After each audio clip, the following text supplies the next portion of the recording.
Cher manager, bonjour. Je suis Julien Godefroy, consultant et formateur en management. Pour progresser facilement dans votre management, je vous invite tout de suite à télécharger gratuitement mon e-book de plus de 40 conseils pour engager vos équipes. Vous trouverez le lien dans la description. Pensez aussi à vous abonner à ma chaîne YouTube pour consulter mes dernières vidéos.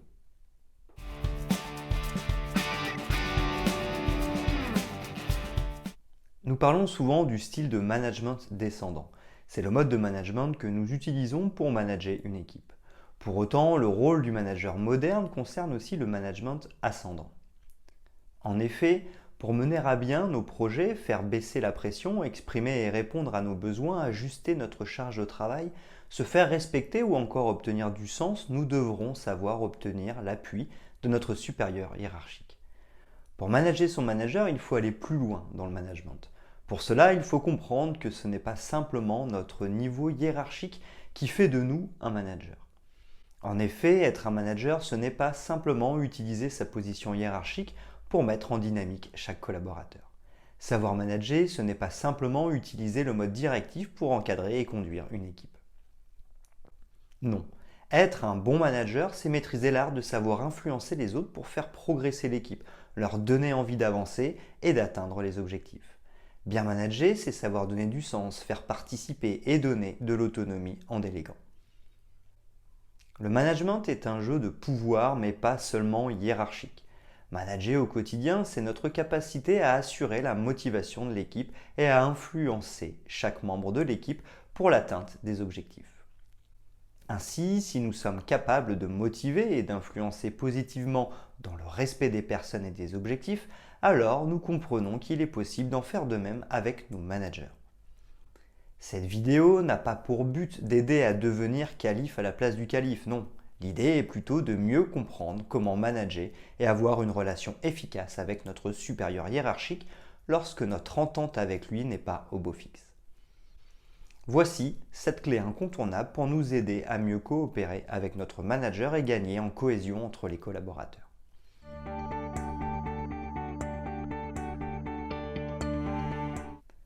Premièrement, prendre conscience.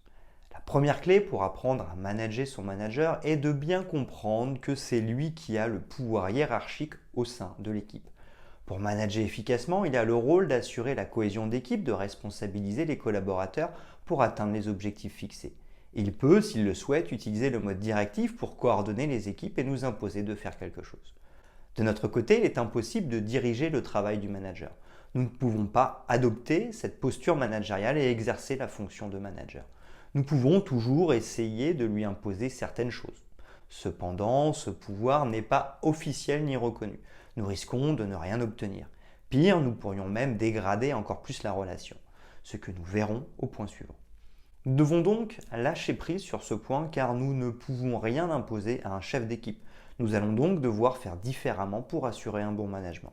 Il va donc nous rester la possibilité d'influencer et de maintenir une bonne relation avec le manager coach.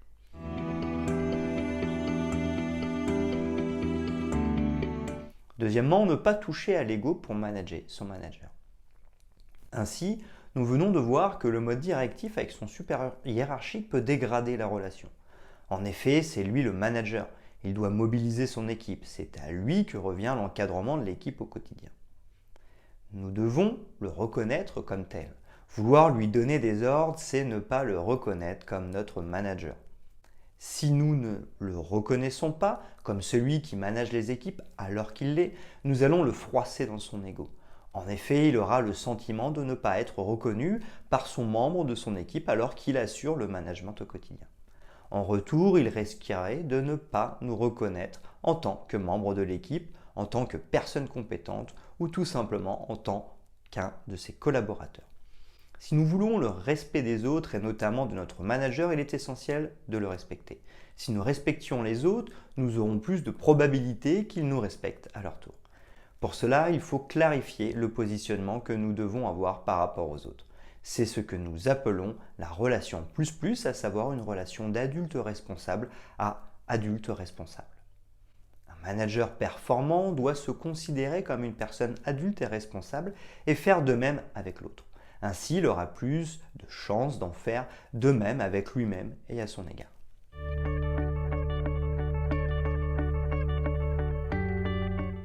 Troisièmement, comprendre l'attitude de son manager.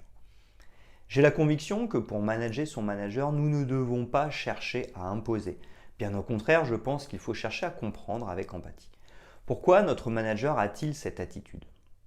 Peut-être que son excès d'autorité vient d'un manque de confiance en lui. Lui imposer des idées ou rentrer dans le rapport de force ne va pas arranger la situation. Par contre, si nous comprenons son état d'esprit, alors nous pourrons chercher à aider le manager et à le rassurer. Ainsi, il ne se sentira pas en danger, la relation s'améliorera, ce qui renforcera l'esprit d'équipe.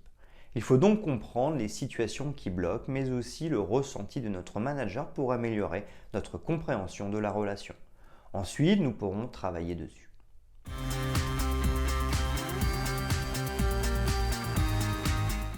Quatrièmement, se définir un objectif. Pour manager son manager, nous devrons aussi fixer des objectifs. Il est trop facile de lui faire porter le chapeau de tous les malheurs du monde et surtout des nôtres. Chacun doit prendre ses responsabilités et les assumer. Pour cela, nous devons bien comprendre ce qui ne fonctionne pas et définir la responsabilité de l'équipe. Est-ce qu'un problème de communication, d'autonomie, de compétence ou autre? Une fois que nous savons ce qui ne va pas, nous pourrons affiner en analysant nos émotions. Cette situation provoque-t-elle en moi de la peur? C'est ce que je pense qu'il y a un danger. Est-ce que je ressens de la colère? C'est que mes valeurs sont bafouées ou que je ne me sens pas respecté? Enfin, est-ce que je me sens triste? C'est que je ressens un manque par rapport à cette situation. Une fois l'analyse faite, je dois mettre en œuvre l'intelligence émotionnelle et me fixer un objectif atteignable. Ainsi, j'aurai prise sur la situation et j'agirai en tant qu'adulte responsable. Manager son manager, c'est agir de manière responsable pour sortir d'une situation problématique dans le respect des personnes. Enfin, il ne me restera plus qu'à définir les objectifs et un plan d'action réaliste et qui dépendent bien de moi.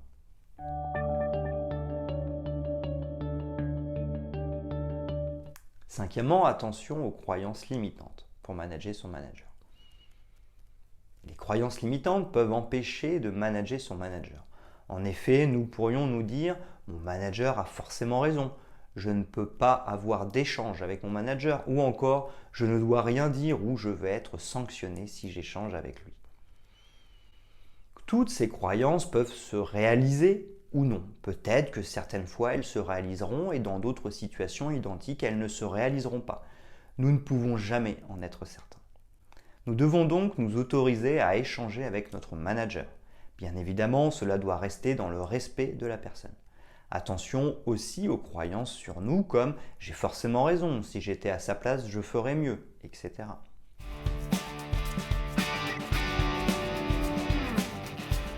Sixièmement, mettre en place une relation de confiance. La relation de confiance doit toujours rester en place entre le manager et le collaborateur. En effet, si la confiance n'existe pas, il ne sera pas possible que les deux personnes travaillent correctement ensemble.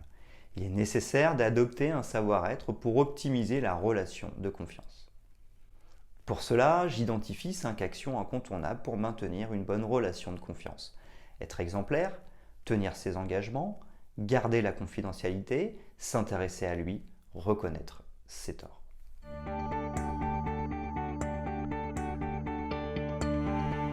Septièmement, communiquer efficacement. Tout comme les compétences managériales de notre manager, nous devrons également communiquer efficacement avec lui pour être en mesure de nous faire comprendre et d'exprimer ce que nous attendons. Pour cela, le protocole de communication non violente, CNV, est le plus adapté. En effet, il se déroule en 4 étapes. Expliquer la situation, exprimer son ressenti, formuler son besoin, exprimer une demande. Ainsi, nous pourrons nous faire comprendre précisément. Nous aurons expliqué la situation problématique et surtout la manière dont nous l'avons vécu, le ressenti. Ensuite, nous aurons donné du sens sur notre besoin et fait une demande. Notre interlocuteur saura directement ce que nous attendons de lui et nous pourrons réussir un management efficace. Attention, la réaction de notre manager lui appartient. Il est libre d'accepter ou non de réaliser notre demande.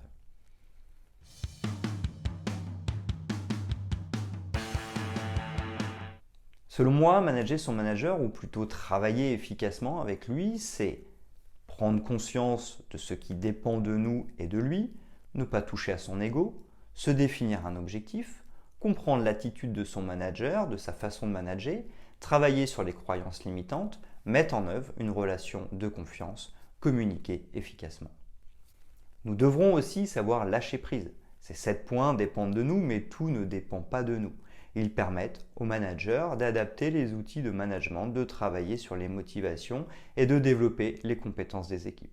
Nous devrons donc savoir faire la part des choses entre nos responsabilités et celles de notre manager par rapport au management d'équipe.